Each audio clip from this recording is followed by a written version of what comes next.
Today I am joined with Christy Davis. Christy, how you doing today? Good. How are you? I'm doing amazing, just up in the Midwest again, so I can't complain. It's not winter yet, so we're doing all right. Yeah, winter can be brutal.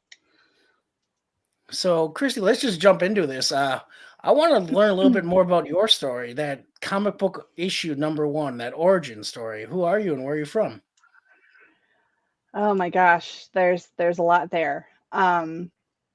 So it kind of goes full circle. When I was in preschool, I actually wanted to be a paleontologist, and my preschool teachers didn't know that that's what the term was. So they wrote on it was one of those things where you outline your body and then you put yourself in the uniform of the job that you wanted. So it was a person that digs up dinosaur bones, and that didn't come to fruition. Which is probably fortunate along with a couple of the other jobs that I thought of, when I was 5. Um, but I didn't really stray that far in the end because I'm in museums and working with artifacts and artwork. So it's kind of within that same wheelhouse. Um, but when it came to going to college, I kind of wanted to for art originally. And then my dad being a little concerned about the job prospects as a professional artist, rightfully so now looking back. But, at the time I was like, oh, come on. Um, he recommended I looked into art therapy because he thought that would be a good fit. So I wanted to get a degree in art therapy. There were only two colleges in Ohio that offered that degree program as an undergrad. So it was Capital University or Ursuline College. Nothing against Ursuline College. It's a beautiful school. They have a beautiful master's program too, but it was primarily all girls. And I wasn't ready for that kind of commitment. I wanted and it was only an hour away, and my dad worked in Cleveland. So I wanted to distance myself a little bit. So I went with Capital. Um, and it ended up being a great choice because while I was there, I ended up adding psychology as a second major. And then a few years later, I was taking a painting class, and my painting professor suggested I get a Bachelor of Fine Arts in Studio Art, which is a lot more work to add on your junior year. And then I also got a minor in art history then. And the art history aspect came into play because I had a work study job in the art gallery on campus. And that's really where the museum aspect came in. I had a wonderful mentor, Dr. Tellier. She and her husband, Dr. Marukas, he was a history professor. So it was that perfect blend. They were fantastic. And so I got experience working in the art gallery there. And when it came time to graduate, which I did in 4 years, just with That's three impressive. degrees, um, 3 degrees and a minor, it was time for grad school. And I was trying to decide what I wanted to do, if I wanted to go with museum studies or art therapy or psychology. I toyed around with the idea of geriatric psychiatry, which, let's face it, you and I both know in the world of nonprofits and museum work, I'd be a lot more um, financially set had I gone in that direction. But of course, that's not what I did. And so I went in the direction of arts administration at the University of Akron, which was another fantastic choice because it gave me a foundation in all aspects of starting and running your own nonprofit organization of any kind. So, and it was arts based. So it was theater, dance, and arts administration was the name of the program. While I was in that program, uh, I had been working in a nursing home all through undergrad as a state tested nursing assistant. So doing all the jobs of like changing diapers, giving baths, all that's fun. The patients were wonderful. I loved working with the elderly, still do. But I wanted to get into something that was field based. So I went old school, got out a phone book, and I'm not that old because the internet did exist. I just opted for the phone book, and cold called every museum in my county and all the surrounding counties. Um, and no one was really hiring because now looking back, I know there aren't many jobs, and it's pretty small staff. So I ended up finding a job at that I applied for at the Canton Museum of Art as a nighttime reception slash security guard position. I interviewed for the job. The person that interviewed wanted to hire me, but I had exams that conflicted with the start date that they wanted, so I couldn't take it.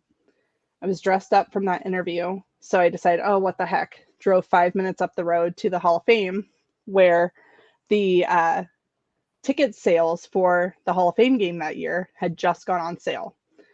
And it was still when they handled it all in-house. So it was crazy town. Phones were ringing off the hook. One of the front desk attendants was at lunch, so there was only one up there. And I'm sitting there filling out this job application. I kind of looked at her and I'm like, and yet I'm still filling this out. And apparently she liked that humor that I inserted there. So she called her manager, who came and interviewed me on the spot. I got hired. So while I was in grad school, I was, if you can still follow all this like web of things, I was working part-time as the front desk at the Hall of Fame, and also had a graduate assistantship at the Emily Davis Gallery at the University of Akron. So between those two things, I had no student loan debt from grad school, which was huge. Can't say the same for undergrad, but still, I made the most of it. I got so many degrees. But we had an orientation towards right before Hall of Fame time that summer, where now knowing him like I do, Pete Fearley, who was the head of the archives at the time, was taking everyone for a tour of the exhibits. And he said, in this exhibit, we're going to be renovating later this year. And it was what back then, so this would have been 2007-ish. It was what had been the equivalent to the teams of the NFL, where every team was represented. It was a big round area, where now it's like the mementos. I mean, you know where I'm talking about. Yeah, definitely. So that's where it was getting renovated, along with, you know, a lot of the other spaces.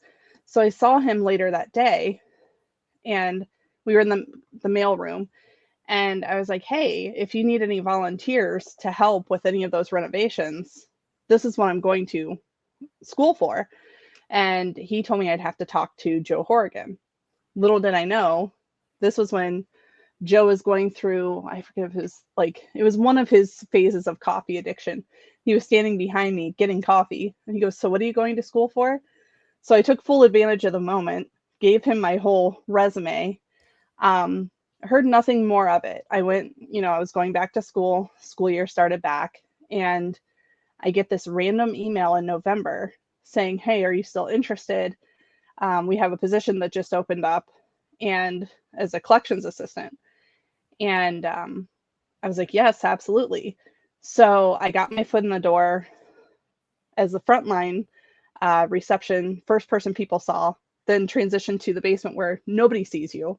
So it was it was a promotion, but was it? Were they trying to tell me something? So through that, I finished grad school, and then I was hired as the first ever registrar at the Hall of Fame. And I had you as an intern. You sure did. So it was great because I had somebody to process all of this radio equipment that we got in. It was so much fun. That would have been awful to have to process myself.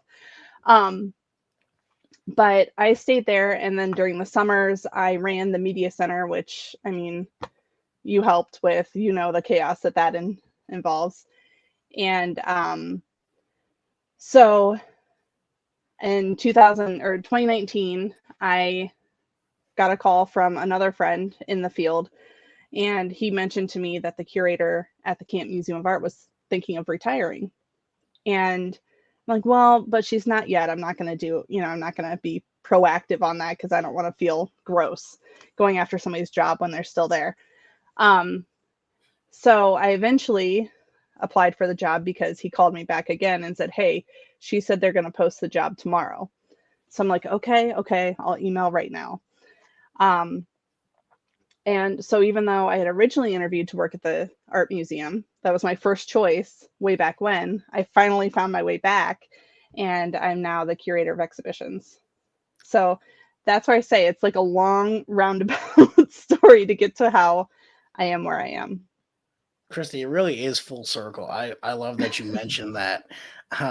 So you know, and I think everyone's journey, everyone's kind of path, there's a chance where you can go east, you can go west. You just kind of have to take that leap, if you will.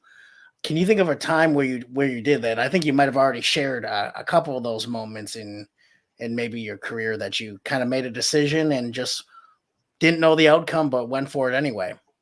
Yeah, a lot of it is just, I think I drive my husband nuts sometimes because he laughs at me that I'm always telling people in every conversation I have, I mention that I work at the museum, or I mention that I'm involved with the Ohio Local History Alliance, or that I'm involved in the America 250 Ohio Commission. Um, and I've tried to explain to him, you have to do that, and you have to put out there what you're looking for or what you do, because you never know when that connection is going to come into play and work in your favor.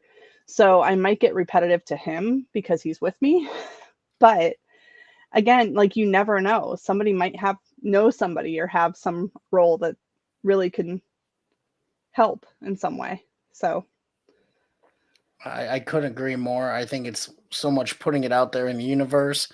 And I think it's an opportunity for you to discover what you might like, even though it's things you maybe never thought of. And yeah. it's incredible what can happen.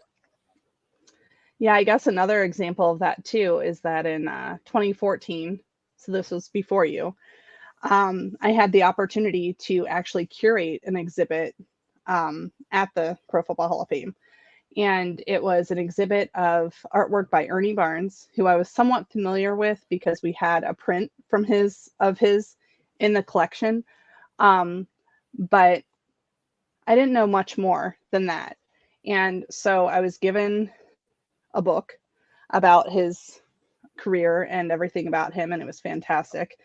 Um, so I worked with his estate because he had passed away in 2009, and put together an exhibit.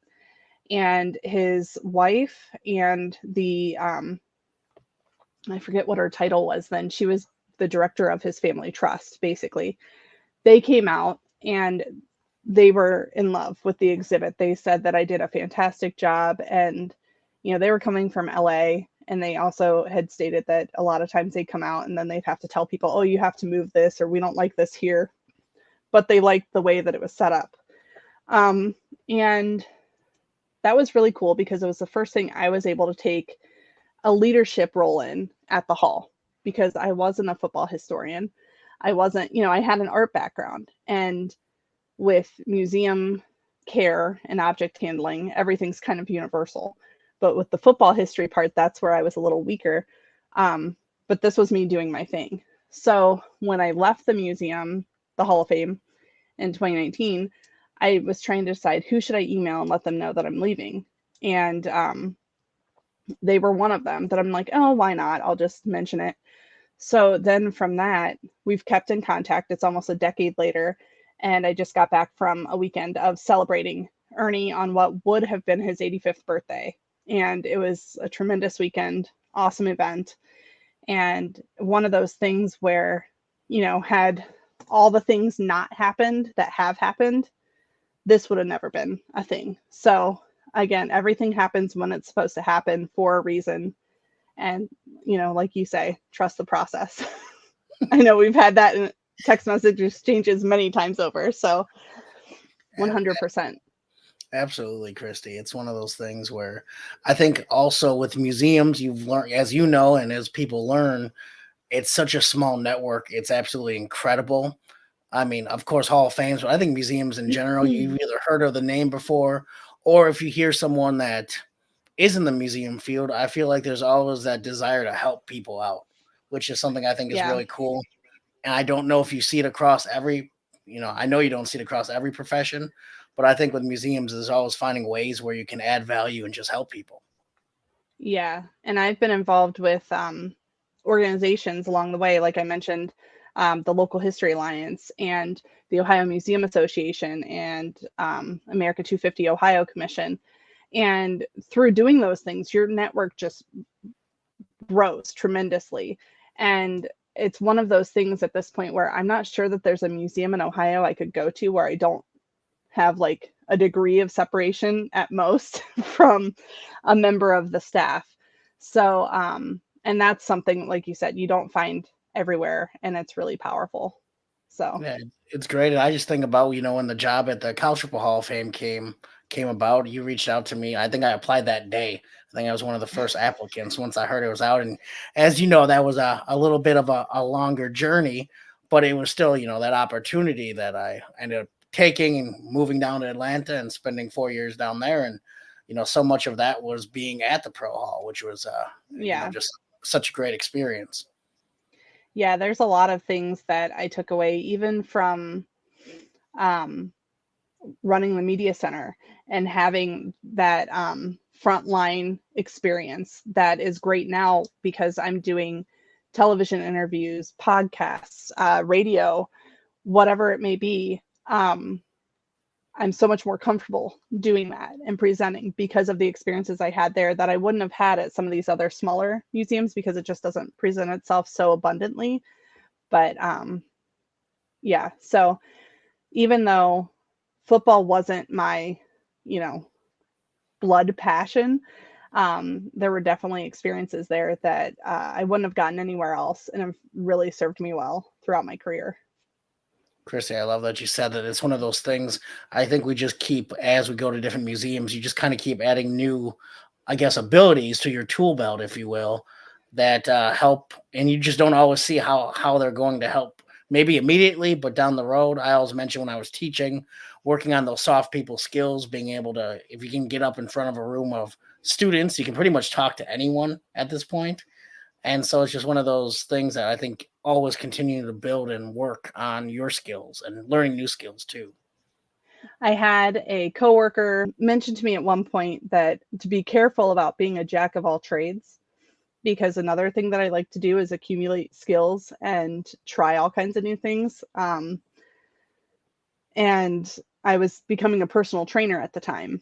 And that was his comment to me. And I was doing it, you know, as a secondary form of income because, again, nonprofit world, but also because I was on my own fitness journey. And I thought, well, if I'm going to do this, I want to know what I'm talking about. So when he said the jack of all trades thing, it kind of rubbed me the wrong way. And it's one of those things where people say that, but that's not the whole saying. Have you heard the whole saying, how Mhm. it's jack of all trades is master of none, but oftentimes better than master of one?